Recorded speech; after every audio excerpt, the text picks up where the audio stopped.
Bonjour, je m'appelle Estelle, je suis responsable des archives municipales. Aujourd'hui, je vais vous présenter l'album photographique de la construction du pont de Creil. La rivière Oise a toujours connu un important trafic fluvial, nécessitant la modification sans cesse des ouvrages d'art qui la traversent. Depuis le Moyen-Âge, un pont permettait déjà de franchir l'Oise et de rejoindre l'île à la rive droite de la ville. Ce pont a plusieurs fois été modifié, notamment par l'ingénieur Perronnet au XVIIIe siècle.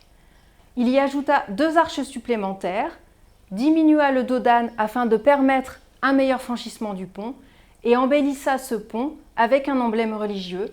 Il s'agissait d'une croix de fer au-dessus d'un obélisque en pierre.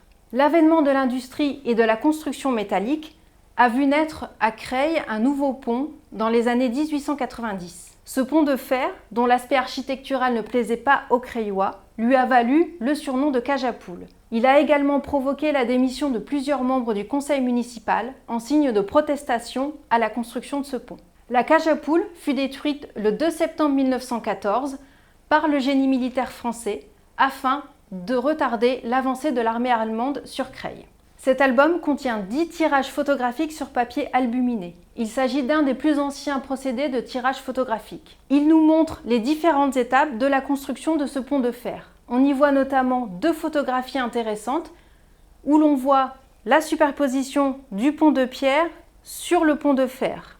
On y voit également plusieurs ouvriers en train de serrer les rivets des différentes parties métalliques de ce pont, mais également différentes prises de vue nous permettant de voir l'intérieur de la cage à poules en cours de construction. Cet album a récemment fait l'objet d'une restauration par l'atelier de restauration du patrimoine graphique. Le but de la restauration était de pouvoir faciliter la consultation au public tout en maintenant l'intégrité du document. Il a donc subi un énorme dépoussiérage.